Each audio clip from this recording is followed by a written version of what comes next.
신명기 6장 1절로 9절까지의 말씀, 이 말씀을 저 여러분이 번갈아 가며 교독하겠습니다. 제가 먼저 읽겠습니다.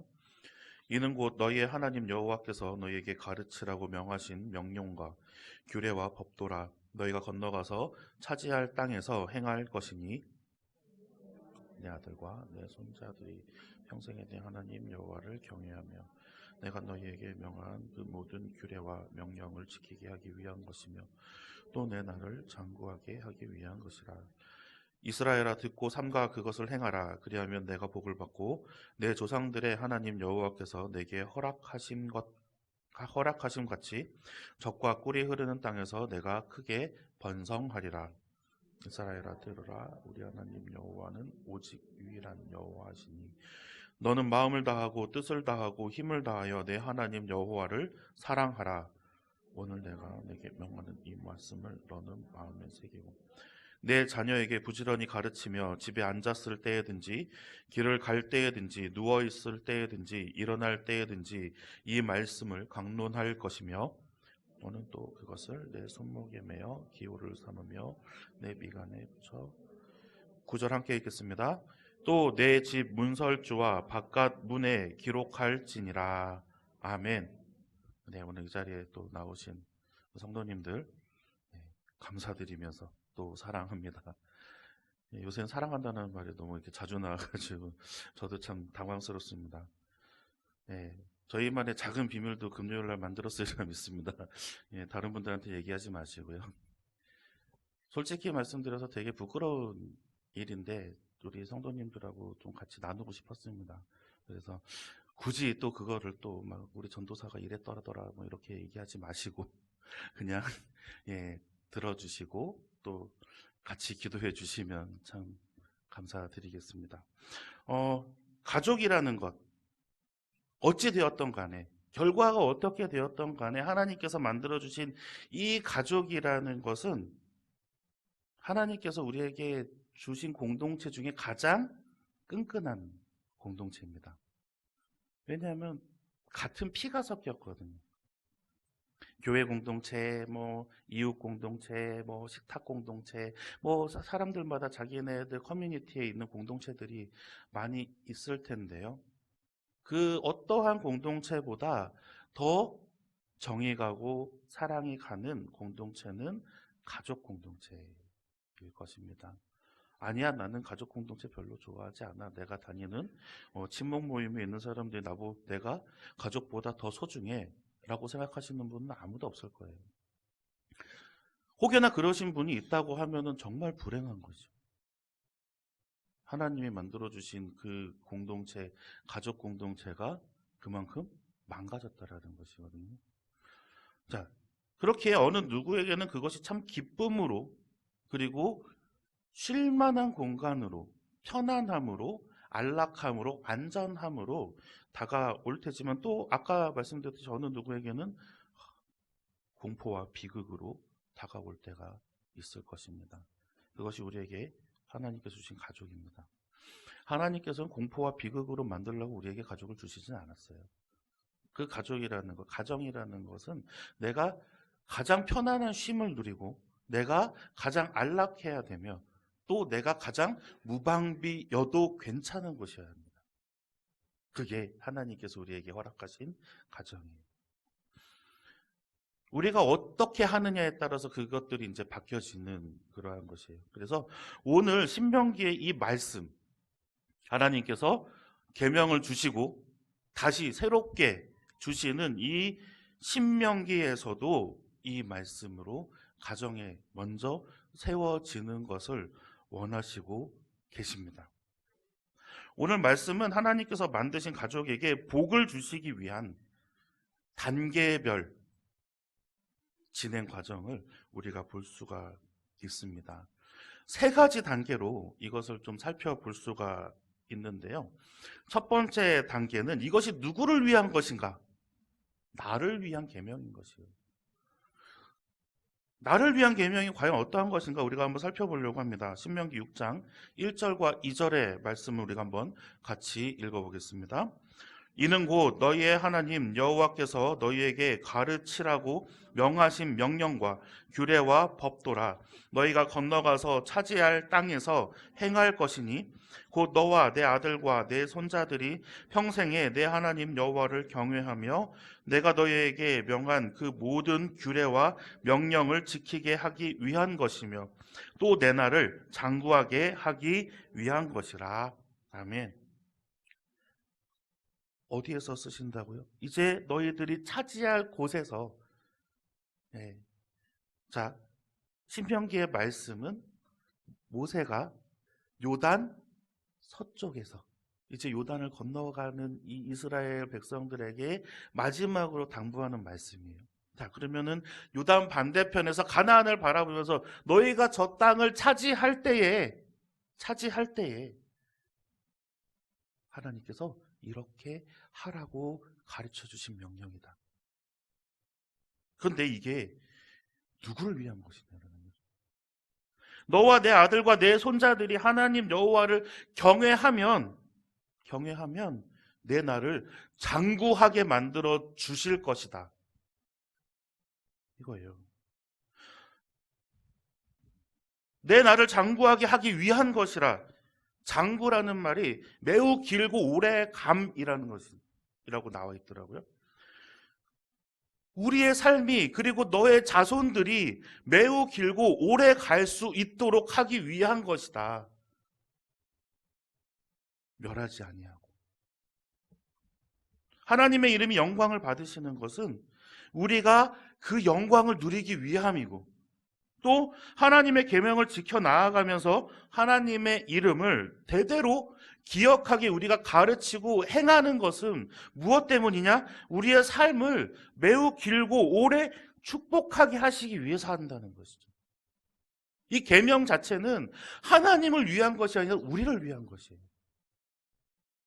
하나님이 기뻐하시며 우리에게 복을 내려주시기 위한 장치인 것이죠. 하나님이 영화를 받겠다고 나를 기념하라, 나를 섬겨라 라고 하지 않아요. 다른 이방신들하고 다르단 말이에요. 다른 이방신들은 온갖 귀한 것들을 다 녹여 그리고 다 구워서 바쳐내야 복을 준다라고 이야기를 하고 있지만 달라요. 하나님은 나를 잘 섬기기만 하면 또 이제 또 뒤에 또 나옵니다. 나를 잘 섬기기만 하면 내 삶을 장구하게 하실 것이다. 그것이 누구 때문에? 너희들 때문에. 오늘 말씀 3절을 한번 같이 읽어보겠습니다. 3절입니다. 이스라엘아 듣고 삼가 그것을 행하라. 그리하면 내가 복을 받고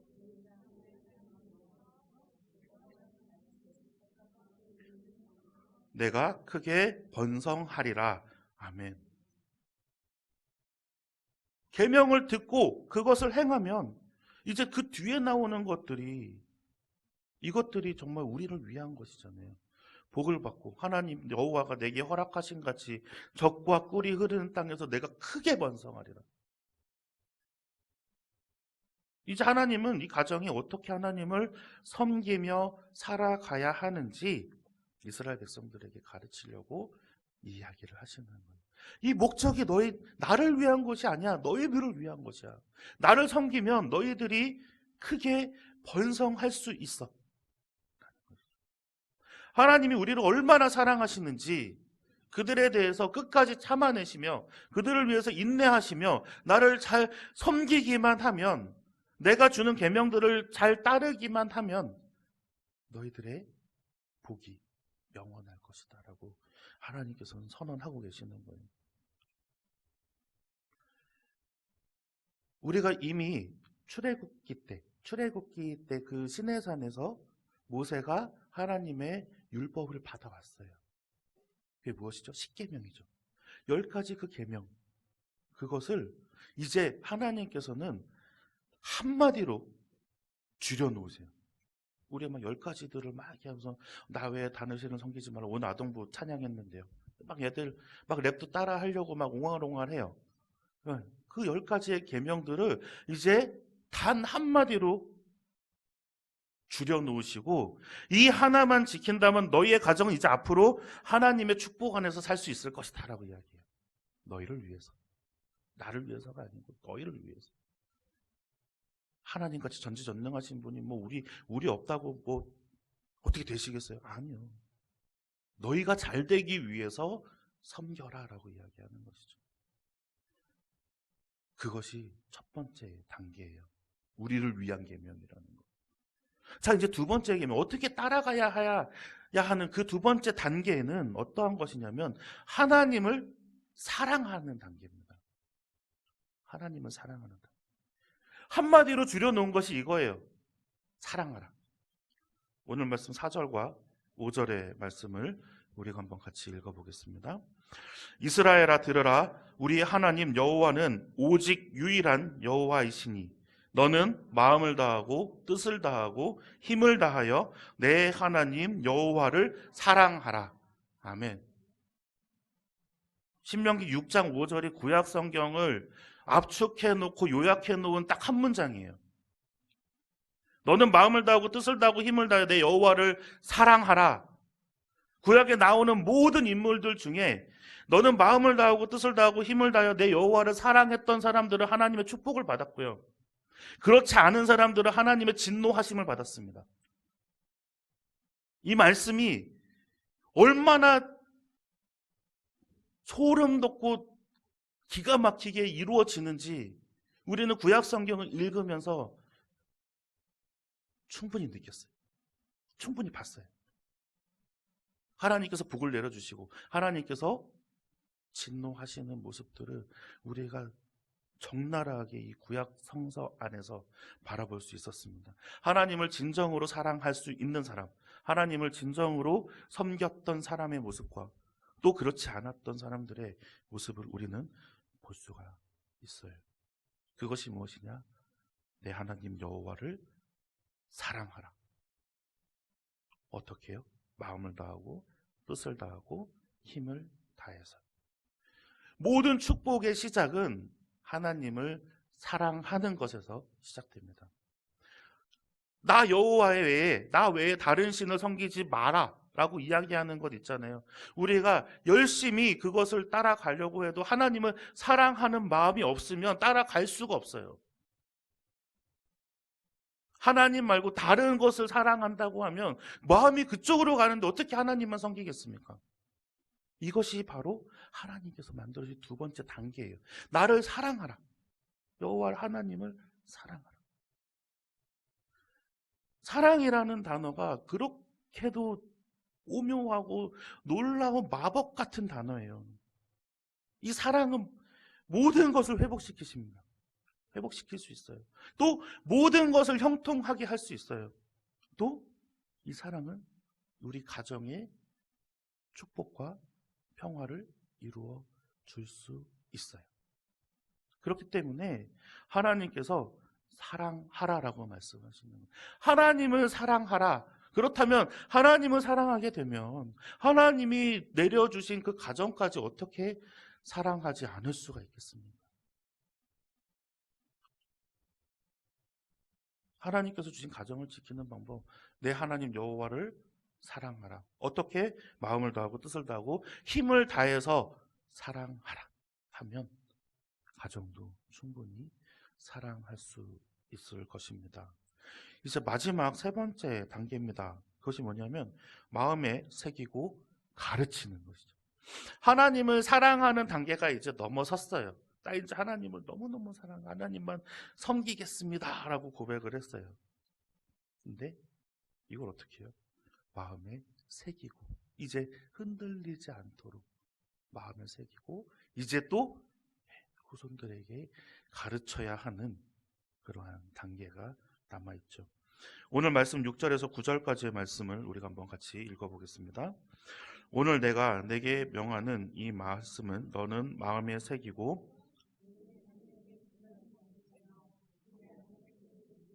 누워있을 때에든지 일어날 때에든지 이 말씀을 강론할 것이며 너는 또 그것을 내 손목에 매어 기호를 삼으며 내 미간에 붙여 표로 삼고 또 내 집 문설주와 바깥문에 기록할지니라. 아멘. 겟세마네 기도회 때 말씀을 이렇게 같이 나누면서 그런 말씀했죠. 가족이라는 게 더 어렵다. 나의 적나라한 모습들을 다 바라보기 때문에 다른 사람들은 존경할 수 있어도 가족들은 존경하지 못할 수도 있어요. 하지만 우리가 가족이기 때문에 해야 하는 것, 오늘 주신 말씀입니다. 내 자녀에게 부지런히 가르치며, 게으르면 안 돼요. 부지런히 가르치며. 어떻게 해요? 집에 있을 때든지 갈 때든지 누워있을 때든지 일어날 때, 그러면 하루 종일 가르치라는 것입니다. 그 새벽에 저희 할머니가 매일 하루도 빼지 않고 성경을 읽었다고 하셨잖아요. 저는 그 성경 읽는 모습을 20년 넘게 봤어요.